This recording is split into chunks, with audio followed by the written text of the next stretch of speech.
Hoje o meu convidado é, para além de um grande amigo, uma das minhas referências sobre política no estado de Goiás.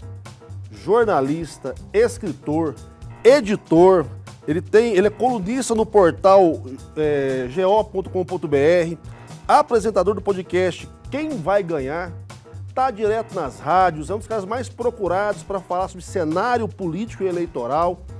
E foi pessoas que no início, lá há alguns anos, me deu toda a moral possível, me deu toda a abertura possível na imprensa, nos veículos que ele coordenava, onde eu podia lançar ali os meus artigos. Então, como eu disse, para além de um amigo, uma referência com quem eu gosto de aprender muito.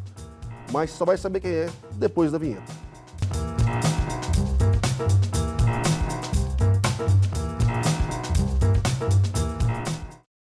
Olá, pessoas! Mais um Política e Cotidiano aqui com você nesse domingo.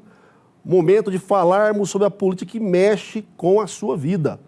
E hoje, o meu convidado, como você viu aí na chamada, sabe tudo sobre política.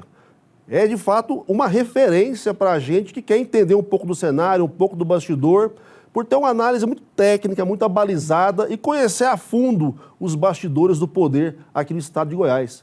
Meu amigo jornalista Vacil Oliveira. Vacil, muitíssimo obrigado por estar com a gente aqui mais uma vez para falar, né, sobre toda essa dinâmica do ano eleitoral de 2026. Obrigado, eu que agradeço a apresentação, agradeço também a você que está acompanhando. As referências são muito generosas e eu digo que, para mim também, hoje você é uma referência e sempre foi, por isso que acho que nossos caminhos se encontraram, né? Esse respeito e essa admiração que ela só cresce. Acho que a política não afasta muita gente, não. Ela pode até afastar alguns, mas também aproxima. Com certeza.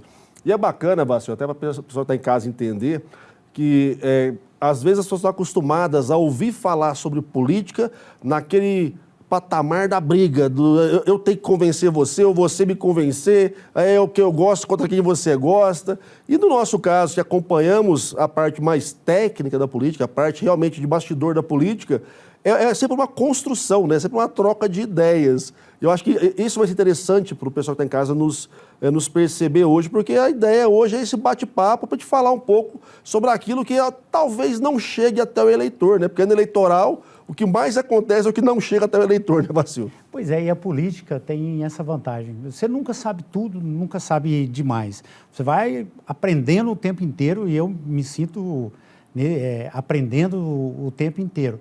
Agora, o tempo nos favorece, né? O tempo, a gente vai vendo mais coisas e pode falar sobre elas com alguma referência. Eu acho que esse é o momento. Eu tenho mais de 30 anos, uns 36 anos, me parece, já de jornalismo, sempre, e até antes de começar no jornalismo, eu já acompanhava a política. Então, já vi de frente para trás, de trás para frente, de baixo para cima, de cima para baixo, esquerda, direita. E essa entrada no jornalismo, essa carreira longa que você tem no jornalismo, foi deliberada, foi proposital ou aconteceu? Porque eu bati um papo com o Pablo Costa aqui no programa uma vez, e ele falou, cara, eu não imaginava que eu faria jornalismo. Meu rolê era a parte cultural, a parte musical, mas entrei no jornalismo. No seu caso, foi proposital mesmo? Pois é, você falando do Pablo, veja o que é o tempo. Eu lembro do Pablo bem pequeno, criança.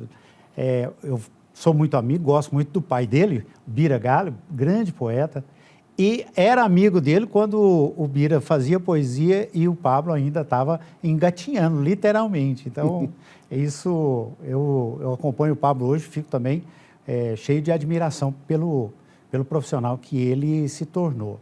Agora, eu fiz direito durante um tempo, então meu primeiro impulso foi para fazer direito. Eu fiz 1 ano e meio de direito, estudando em Anápolis, morando numa cidade do interior, morando em Vianópolis.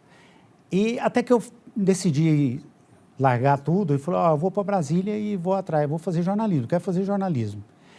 E consegui passar na turma lá, uma universidade, e consegui um emprego logo em seguida com um jornalista chamado Arquibaldo Deslandes Figueira, da escola do antigo Jornal do Brasil, do antigo JB, um profissional maravilhoso.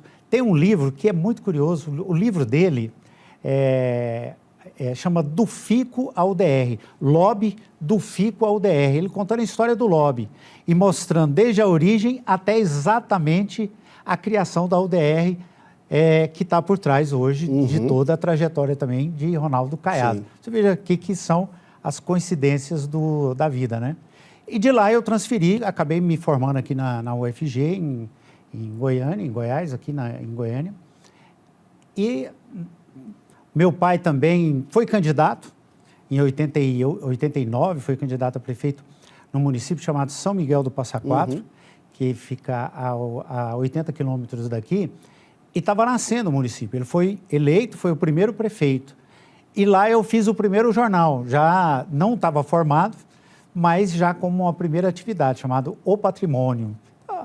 Aí a convivência com a política, a gente vai tomando gosto, né? É impressionante, né? O bastidor político, ele é mais gostoso do que a política mostrada. E acabei me encontrando quando eu fiz muito jornal alternativo, uma coisa que hoje não existe, esses jornais pequenos, virava à noite escrevendo e editando os jornais. Quando eu fui para o primeiro jornal com redação constituída, né, e fui contratado profissionalmente, quem me contratou foi o Luiz Carlos Bordoni. O Sebastião Barbosa, que é o dono do jornal, era jornal da Segunda na época, né, hoje é Tribuna do Planalto, e o Bordoni era o editor. E o Bordoni é uma referência na cobertura política também. Então, uma coisa, Marcos, vai levando a outra e a gente vai deixando, né? Eu fui me apaixonando, eu gosto mais da cobertura política. Nesses anos todos, né, e como você bem colocou, de A a Z, você passou por todo mundo passou por você também. Tem algum episódio que você pode falar para a nossa audiência? Fala, cara, eu tive com tal político e aquele ali me surpreendeu de uma maneira que eu não esperava. E aí pode ser positivamente ou negativamente. Mas tem aquela figura que você fala assim, esse aqui hoje, ele que me deu uma aula de algum jeito. Olha, eu posso citar 3 exemplos rapidamente. Primeiro, em 94, que foi o ano que eu entrei na Tribuna do Planalto, eu comecei em abril, logo em maio, junho, eu fui convidado pela Lúcia Vânia, que era secretária na época e candidata, e foi candidata a governadora na época. E fui para a campanha dela. Eu fui o que no jargão das campanhas se chama o carrapato, que é aquele jornalista, aquele repórter que fica grudado no candidato, né? Então, eu andei com ela. A Lúcia Vânia conhece Goiás e eu também. Aonde ela andou, eu andei, acompanhei tudo, tenho uma memória maravilhosa e foi surpreendente. A Lúcia Vânia é uma política maravilhosa. Ela fez história, tem história, muito bonita e muito rica. Como mulher. Sim. E num período que era muito mais difícil, né? Não, muito mais. Você imagina fazer uma campanha e ela foi para o segundo turno. Também outra curiosidade, disputando com Maguito Vilela, o pai do Daniel, hoje governador, e com Ronaldo Caiado. Ronaldo Caiado e Lúcia Vânia eram nomes da oposição na época, coisa que hoje não tem, na época tinham uma oposição de verdade. E os dois foram candidatos pela oposição, e Maguito representando ali o poder, que era o MDB, o PMDB na época, depois MDB, que estava no poder. E Lúcia Vânia foi para o segundo turno, Caiado não foi, Lúcia Vânia disputou diretamente com o Maguito, e o Maguito foi o eleito governador na época. Então, nessa época foi pelo PSDB? Qual partido? Pelo PSDB. PSDB, né? Era o PSDB, Era a polarização da época, era PMDB e PSDB. E era a origem ali, era os primórdios, era um pouco ali, né, nos primórdios do PSDB. Então, né, porque teve a candidatura do Fernando Henrique, então, ainda era um PSDB novo e que não tinha, aqui em Goiás não tinha uma história. Mas foi um embate muito duro e que definiu as bases para 98, quando o PSDB aí sim venceu a eleição, com Marconi Perillo ganhando de Iris Rezende. Em 94, inclusive, Lúcia Vânia, as bases eleitorais de Lúcia Vânia foram meio que herdadas por Marconi Perillo, que foi candidato a deputado federal. Depois houve a inversão. Lúcia Vânia perdeu a eleição, virou secretária de assistência social, que era um equivalente à ministra, e voltou a ser candidata a deputada federal. E Marconi foi para ser candidato a governador. Então, a base de tudo era uma construção política da Lúcia Vânia. Então, ela era o grande nome. Tanto ela quanto Caiado, Roberto Balestra, Paulo Roberto Cunha, que depois, na eleição de 98, já não estava mais nessa base, mas Paulo ali era um nome fundamental, tinha sido candidato, perdido a eleição. Em 94 ele já não quis ser candidato, fez uma outra, já começou a trilhar uma outra caminhada. Pedrinho Abrão, eram os nomes, Jales Fontoura, eram os nomes que faziam, né, que constituíam uma história da oposição ali naquele momento. E Nion Bernays, que, inegavelmente, tinha saído do MDB, contrariado, porque entendi que era o nome da vez para ser o candidato a governador, não foi o escolhido. Depois, até o nome em segundo seria Naftali Alves, que também não foi, e acabou resultando em Maguito Vilela como o ungido ali por Iris Rezende e principalmente por Iris Rezende depois na eleição. Então, toda essa construção eu acompanhei do ponto de vista de quem estava envolvido na campanha e acompanhando uma das candidatas. E aí os debates eram bem acalorados, eram frequentes, as participações na televisão. Eu não estava na parte estratégica. Né? Na parte estratégica estavam outros nomes que depois também ganharam protagonismo. E um deles é o Washington Novaes, que é um gigante, né, do jornalismo e participou muito daquela campanha. Então, você vê que eu vou lembrando e a paixão vai aflorando, né? Não, e é bacana o pessoal que está em casa, quem, assim como nós, é do século passado, lembrar que naquela época não tinha internet, não tinha WhatsApp, era na unha, não tinha celular, telefone celular, era outra campanha, era televisão e rádio, era outra. Gente, vocês são mais novos, estão nos vendo agora, era outro negócio. Nós vamos continuar falando, até você me deve mais 2 nomes, mas daqui a pouquinho tem um intervalo super rápido agora, a gente volta para saber quem são as outras 2 figuras que o Vacil tem que contar para a gente que surpreenderam nessa caminhada. Estamos de volta com o nosso Política Cotidiano de hoje, batendo um papo aqui sobre a história da política com o Vacil Oliveira, jornalista, escritor, o camarada que está por dentro aí dos bastidores da política goiana há mais de 30 anos. Vacil, a gente falou no primeiro bloco, né, sobre a sua participação na campanha da Lúcia Vânia lá em 94, que era um mundo completamente diferente do mundo que a gente tem hoje em dia, né, nas suas dificuldades, nas suas próprias dinâmicas políticas, os embates, quem eram os principais nomes da época, e muitos até hoje estão aí no cenário com força ainda, inclusive. O próprio Caiado, estamos vendo aí onde está chegando, nós vamos falar sobre ele daqui a pouco. Mas você me deve mais 2 nomes. Quem são as 2 pessoas que falam, cara, isso aqui foi diferente? Um desses nomes, uma surpresa positiva também, foi Alcides Rodrigues, foi governador. Eu participei dos últimos 9 meses do governo dele. Eu estava na Tribuna do Planalto, fui convidado, assumi a chefia da assessoria de imprensa dele. Não a parte de comunicação, né, que envolve agências de publicidade, verba publicitária, não, a assessoria de imprensa lá do Palácio. Então, eu vivi dentro do governo o processo de eleição e de derrota, né, do candidato, de tentativa de fazer Henrique Meirelles candidato, que eu quero voltar nisso depois. Então, eu considero Alcides ali uma grande surpresa. Muitos são os que subestimam Alcides. Um político apagado, um político... Olha, ele foi deputado, ele foi prefeito de Santa Helena, foi governador durante mais de 5 anos, porque pegou mais de 4 anos, né, pegou o final e mais um governo inteiro. Foi deputado federal, a esposa dele foi prefeita 2 vezes de Santa Helena e o filho dele foi prefeito 2 vezes de Santa Helena. qual político de Goiás, qual que tem uma família, que tem um histórico desse.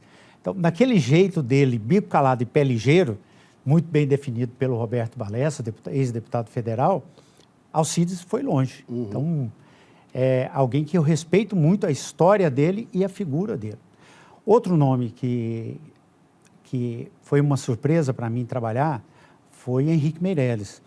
Meirelles, quando decidiu voltar para Goiás, estava se aposentando do Banco de Boston, em 2002, eu tinha acabado de sair do Jornal Popular, tinha até feito uma entrevista com ele, fui com um grande amigo, o João Unes, do jornal A Redação, nós fomos a Nova York, autorizado pelo jornal, a convite do Meirelles, fomos a Nova York e Boston, conhecemos o processo dele, porque estava nessa discussão. Depois disso, eu acabei saindo do Popular, por outras razões, e ao longo do ano de 2002, ele me convidou para a campanha. Também foi um aprendizado de vida. Meirelles tem uma forma de trabalhar que é maravilhosa, que é um pouco diferente de alguns políticos e que funciona muito bem. É aquela coisa de você ligar e ele atender, você não tem que passar por 3, 4 assessores para poder... É ele sentar na mesa e falar, bom, nós vamos fazer isso, eu quero ouvir vocês. E ele ouvir a equipe dele. Porque o que a gente muitas vezes acompanha é o político que contrata um assessor, às vezes caro, para não ouvir. Não, eu posso falar isso de cara, porque eu sou consultor de campanha e os caras me pagam muito para não me escutar. Você era mais ouvido quando não era o contratado. Exatamente. Não, eu acho bacana que em muitas campanhas chega aquele momento que dá um certo prazer na gente. Eu sei que você está em casa, deve sentir isso também. Que a hora que dá tudo errado, você só olha para o candidato e fala assim, você sabe, né? Você avisou. Eu falei, pois é, eu avisei. Não é? Aí ele cai a ficha.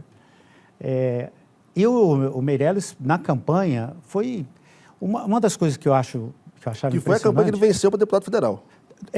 Depois eu participei de todas, as vezes que Meirelles esteve aqui para participar da política, inclusive uma que ele acabou que era para ele sair do Banco Central para ser candidato a governador. O doutor Alcides queria que ele fosse candidato. Ele acabou não saindo. Então, ele fez uma escolha. Então, todas as vezes eu acompanhei e estive com ele, né, no lançamento do livro dele, que ele fez agora. Então, foi uma convivência da qual me orgulho muito e de muito aprendizado. E um episódio só rapidamente, aliás, 2 episódios rapidamente da trajetória dele você imagina uma campanha que não faltava recurso. Ele nunca escondeu isso, nunca trabalhou com a perspectiva de que vinha fazer campanha que não tivesse recurso. Mas, ao mesmo tempo, ele não era, digamos, perdulário naquela coisa de gastar. E eu lembro que na reta, ali faltando uns 40 dias, mais ou menos, a campanha estava um pouco desorganizada, mas desorganizada principalmente no aspecto desorganizado no aspecto de logística, por exemplo. A estrutura não estava funcionando. Da estrutura, isso, essa é a palavra. Até só fazer um parênteses, para quem está em casa e talvez não lembre, antigamente, pessoal, as campanhas eleitorais duravam 90 dias. Isso. Agora que tem 45, né? Pior que o Vasco fala, estava no final, na reta 40 dias, para quem não está acostumado, também. 40 dias é a campanha inteira, né? Era 90, que eu gostava muito mais quando era assim. E ele, naquela agonia, vendo as coisas que não estavam funcionando, né? Camiseta que tinha aqui, que ia para o município de Jataí, mas que ele ia num evento em Jataí, não tinha camiseta lá. Por que a camiseta não foi, né? Porque naquela época também podia se fazer isso e tal. Ele parou a campanha durante uma semana, chamou um pessoal que ele conhecia, que não era da política também, era de logística, por exemplo, que era de estrutura mesmo, de fazer as coisas funcionarem, andarem. E aí houve uma gritaria dos aliados dele, Paulo Roberto Cunha mesmo, que era amigo dele. O Meirelles não pode fazer isso e tal. Ele parou, ficou uma semana organizando tudo e depois disso falou, bom, agora a agenda é de vocês, a agenda é política. Eu só quero acompanhar que seja uma agenda que realmente seja de campanha. Aí as coisas começaram a andar de outra forma. Tá? Foi de outra forma. E o segundo aspecto é que eu passei a ver, por exemplo, você imagina no mês de agosto, mesmo um pouco ali de setembro, sol quente, né? Como se diz aqui em Goiás, esturricando a cabeça da gente. E ele, em cima do carro, é um cara que não tinha esse costume, vamos só lembrar disso, né? Estava vindo dos Estados Unidos, era uma outra realidade, não tinha a vivência da política. Era só terno, gravata e ar-condicionado. E ele em cima do carro, fazendo carreata, fazendo caminhada na rua, no palanque, 3 horas da tarde, nós fizemos vários comícios, 3 horas da tarde, com o palanque montado e o sol quente, e ele, pessoas perto dele tendo problemas com o sol queimando, com queimadura, e ele diligentemente cumprindo toda a agenda. Então, isso é uma coisa que muitas vezes a gente não vê, uma disposição. Sim.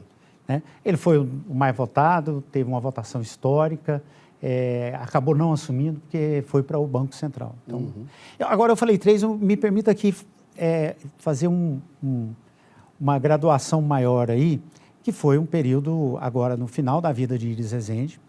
Eu tive o privilégio. Não, eu ia te perguntar sobre o Iris, então você já pode adiantar. Então. Não, eu participei da campanha final de Ronaldo Caiado, né? Eu ali na assessoria de imprensa dele, numa parte de coordenação, na campanha, de agosto até a vitória dele em 2018. Depois disso, eu fui para Campo Grande, voltei, e o Iris me convidou, antes disso, aí eu assumi, fui presidente da ABC durante 6 meses, e nesse período foi que o Iris me convidou para ir para a Secretaria de Comunicação. E aí, para mim, é como se fosse o ápice de uma vivência na política, porque conviver com o Iris Rezende, né, participar do momento em que ele estava mais imbuído de uma sabedoria que, por mais que a gente tente, a gente nunca vai chegar lá, né? Então, poder conviver com ele e participar de uma gestão que, quando eu cheguei, estava com algumas dificuldades de imagem, de tensões, crises, e que nós, no final, nós mostramos para ele, falou, se o senhor não é candidato e só não ganha eleição se não quiser, entre aspas, porque é óbvio que tudo depende de campanha, mas tinha 70% de aprovação, de avaliação positiva, mais de 60% da gestão. Então, todas as condições, você que conhece pesquisa sabe muito bem, todas as condições para ele ganhar e ganhar no primeiro turno. O momento era bom, tinha acabado de sair e ele é que decidiu não ser candidato. E viver isso, ver um Iris em dezembro, depois de ter sido ministro, governador, eu com ele no gabinete, e ele pensativo, né? Aquele jeito calado dele, ele virar e falar assim, eu preciso me preparar, preciso falar com a Ana Paula para poder para preparar o escritório lá, já falei isso com ela, porque a gente tem que pensar no depois, porque quando a gente larga isso daqui, tem muita gente que vem, quando a gente larga isso daqui, a gente pode ficar a gente fica desacostumado, ou seja, a preocupação de não perder a sintonia com as pessoas, com o público, de entender que o poder é uma coisa quando você está ali no mandato e que o poder muda quando sai do mandato. Sim. Então, poder ter vivido com ele todo esse período. E depois, quando ele saiu, eu poder ficar também no escritório com ele, foi a palavra que eu encontro é o privilégio e o coroamento, né? No dia em que ele adoeceu e foi para o hospital, eu estava no escritório, eu vi tudo acontecer.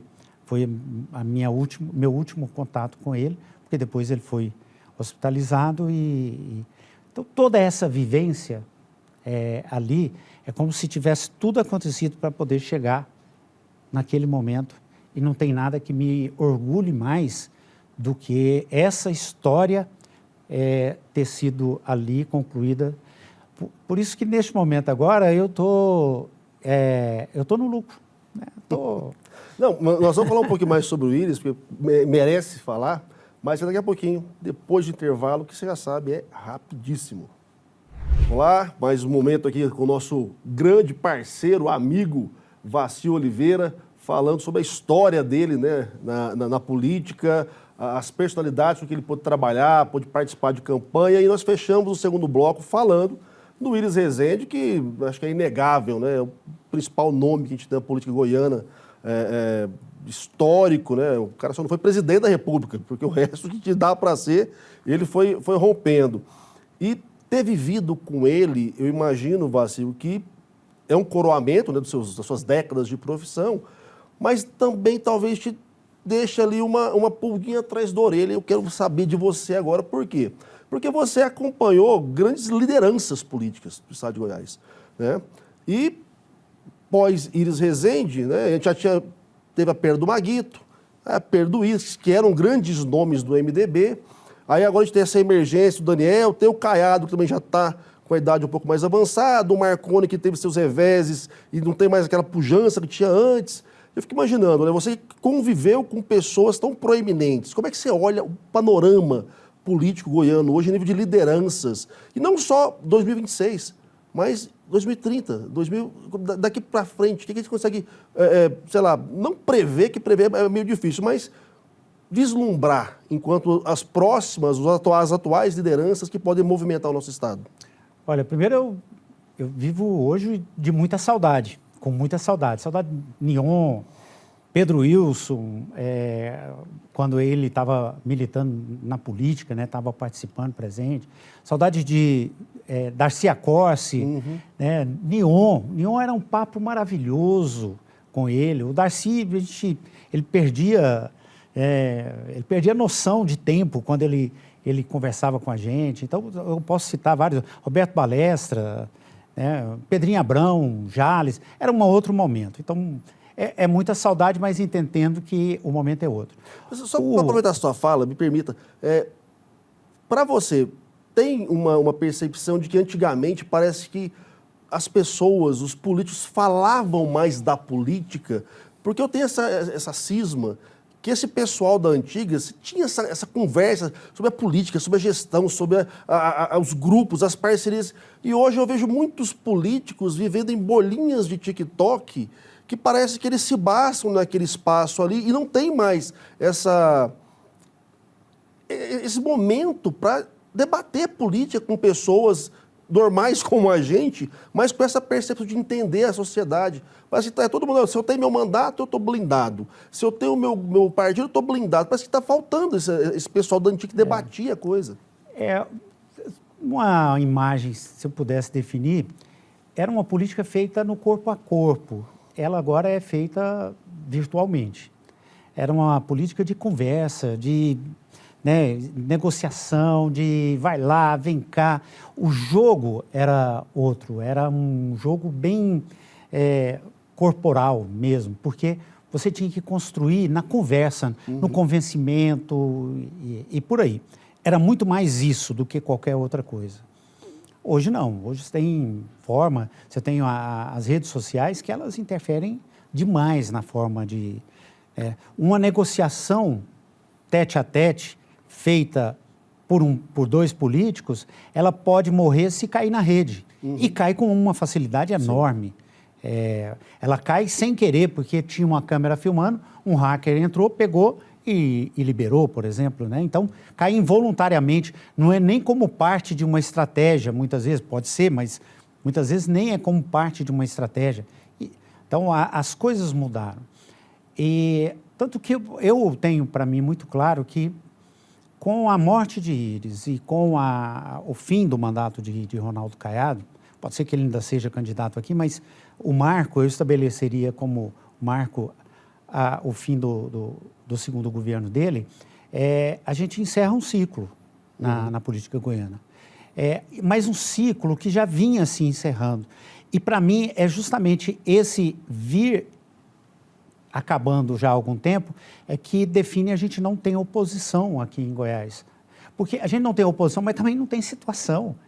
A gente não tem políticos que você olhe para eles e fala assim, esses aqui é que vão tomar conta agora da política. A política de Goiás vai girar em torno deles, disputando entre eles, disputando com outros. Não, se existe um vácuo. Esse vácuo, pode ser que agora ele comece a ser preenchido justamente porque está mudando essa ordem com a eleição deste ano, com a eleição do ano que vem, a próxima eleição para governador, que eu acho que ela vai ser mais 2030. emblemática ainda.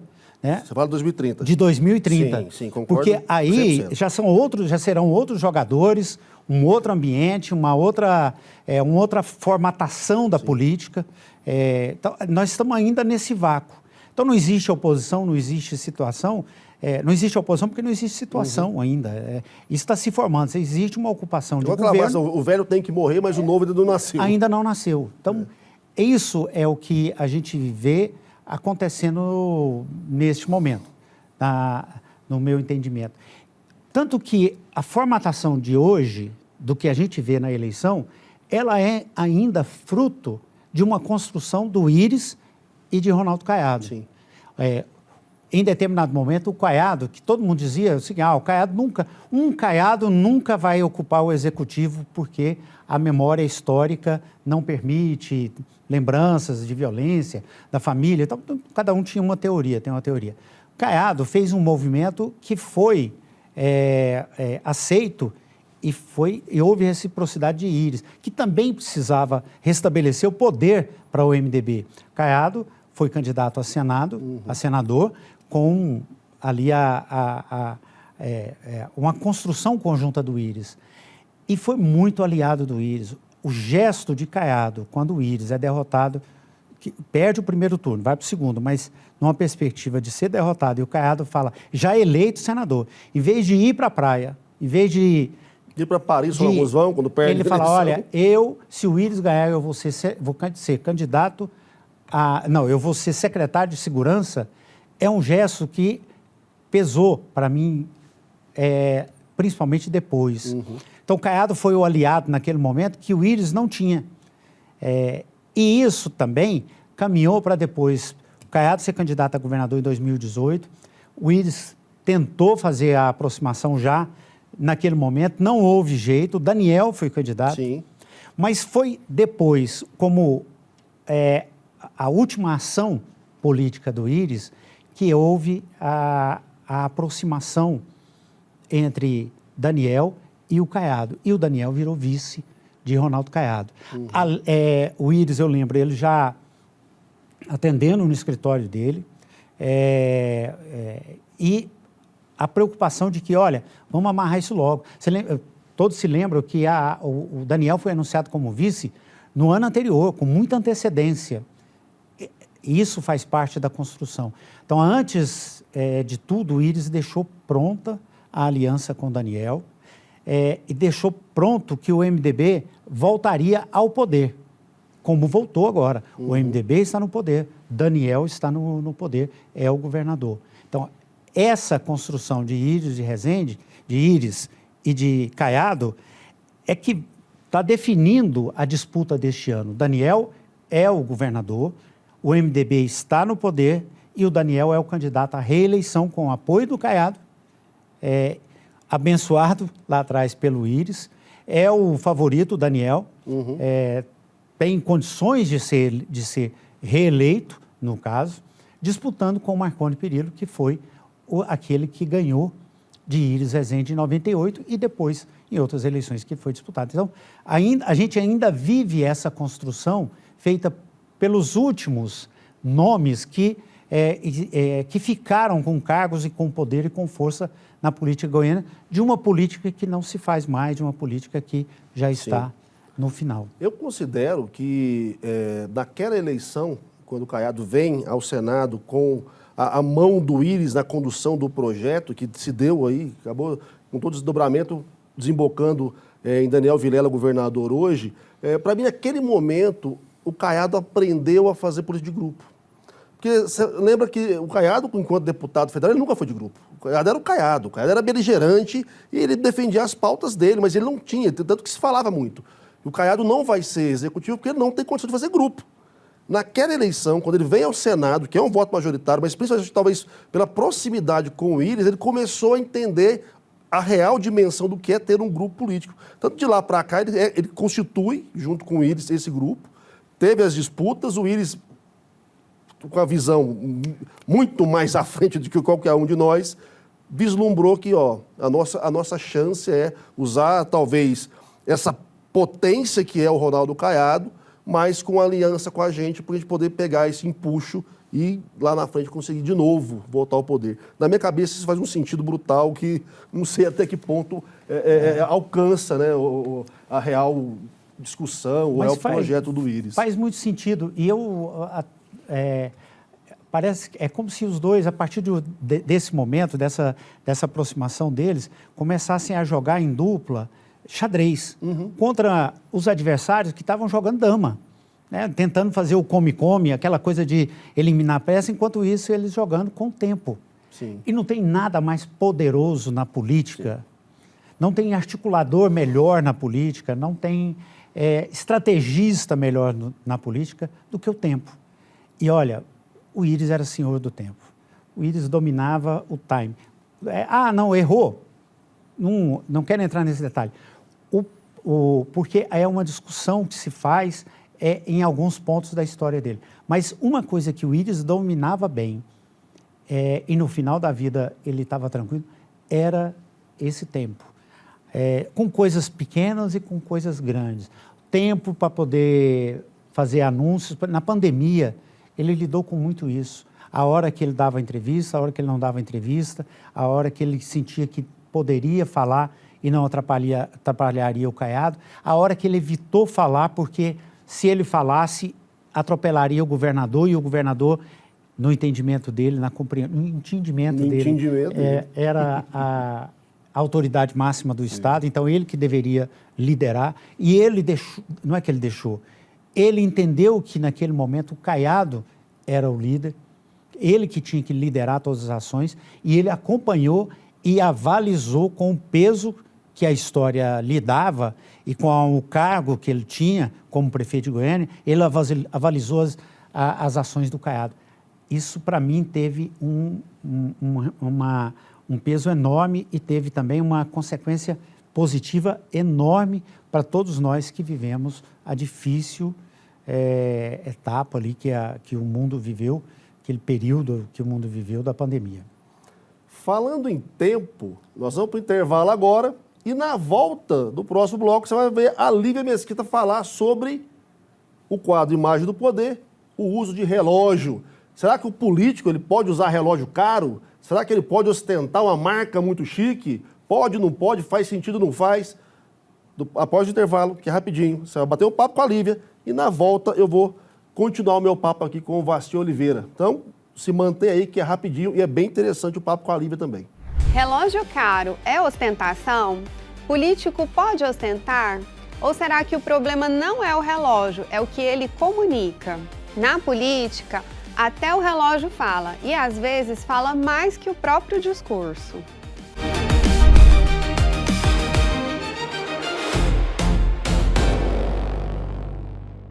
Eu sou Lívia Mesquita, estrategista de imagem e marca pessoal. E hoje, no Imagem do Poder, a gente vai falar de um detalhe que quase ninguém percebe, mas que já foi protagonista e gerou polêmicas.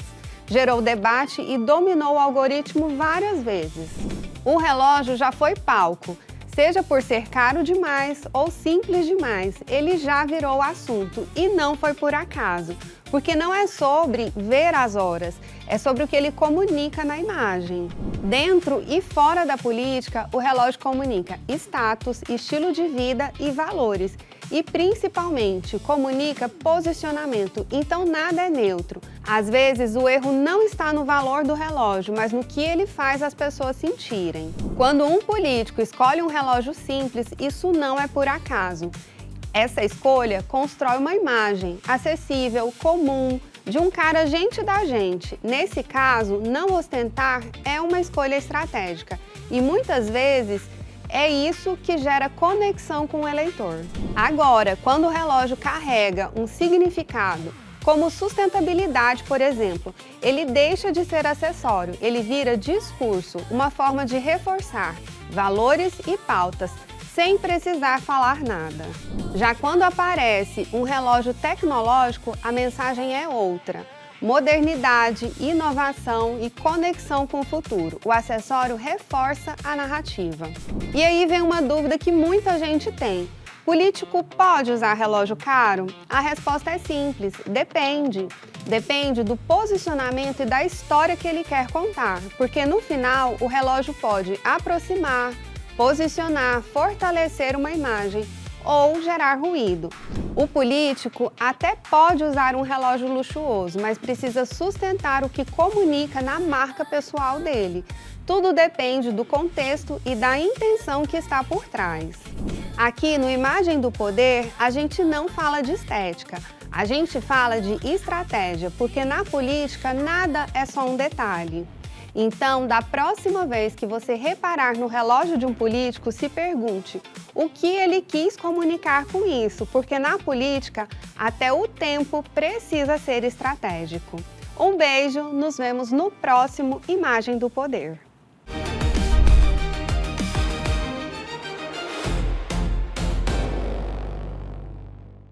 Você acabou de ver com a Lívia que às vezes pode, às vezes não pode, depende da intenção. E política é imagem, e imagem faz parte de uma construção que tem que ser totalmente pensada, projetada, analisada, avaliada, porque é o que a gente faz para chamar sua atenção e conquistar o seu voto. Então, se pode ou se não pode, depende da estratégia.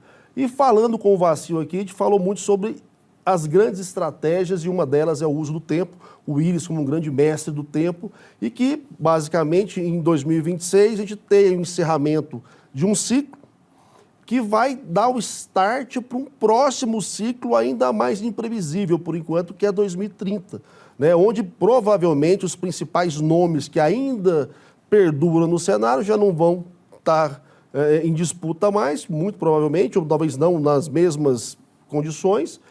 E vai estar essa molecada que vai ter que fazer nome em 26, tentando se cacifar para ser os novos líderes, né, Vacil? Para essa eleição agora, como é que você está enxergando? Goiás está bem desenhado, você já colocou, né, com mais clareza, né? O Daniel hoje, pela estrutura, pelos números das pesquisas, ele tem aí uma condição muito favorável à reeleição.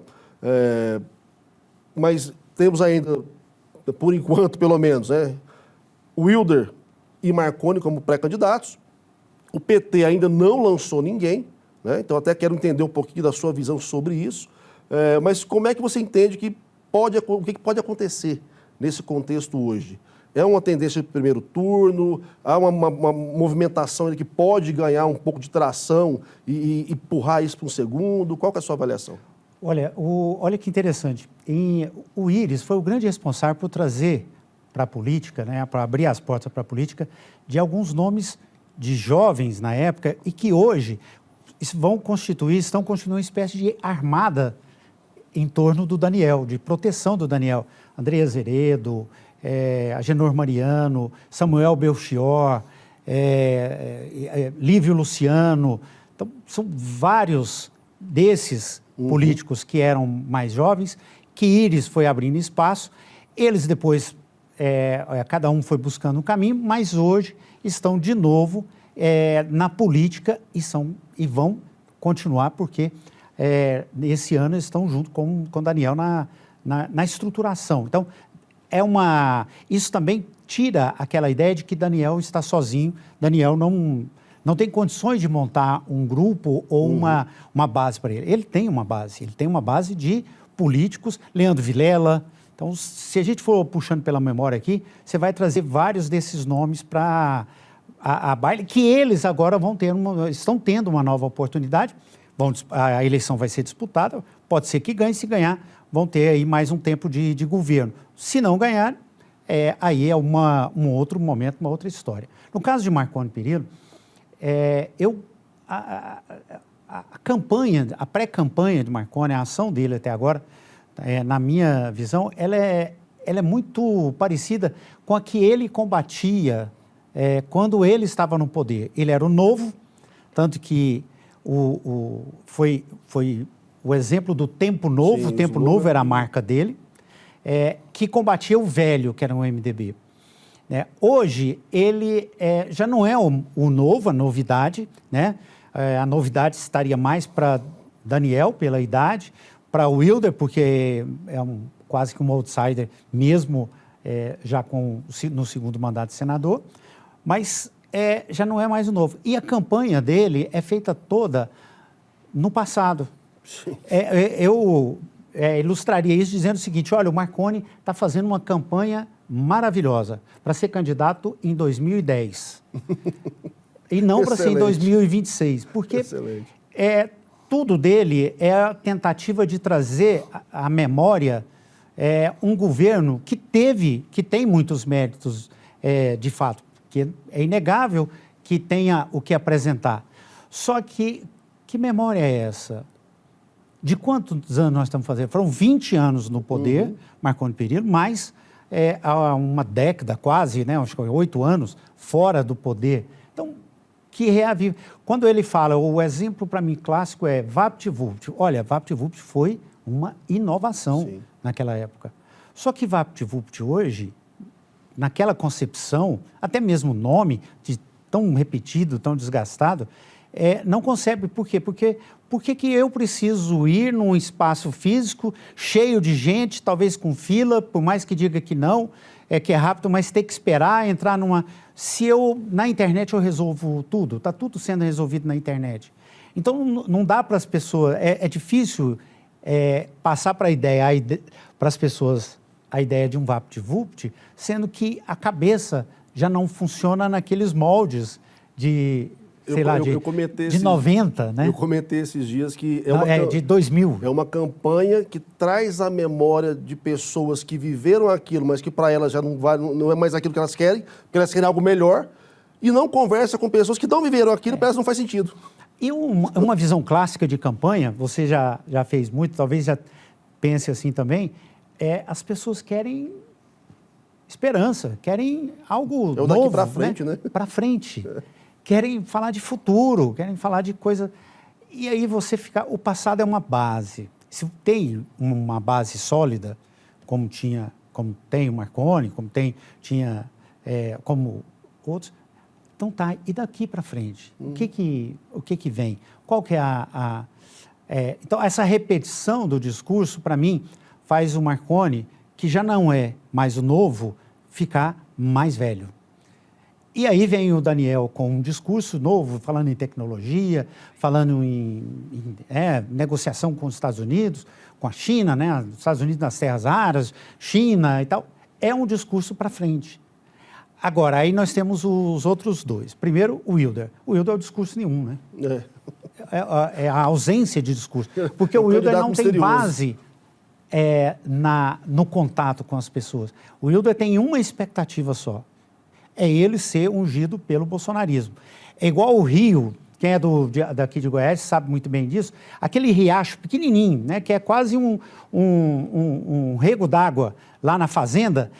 Quando é tempo de enchente, desce aquela agueira e invade tudo, porque a água vem e toma tudo. O Wilder espera a enchente de véspera de urna. Então, a enchente, se chegar para ele ali, faltando 15 dias para a eleição, como chegou para o Fred na eleição de Goiânia, leva ele para o segundo turno. Chegou o próprio Wilder na eleição passada para senador também. Isso, mas aí agora pode dar certo. Mas agora é outro contexto. É outro contexto, é outra situação.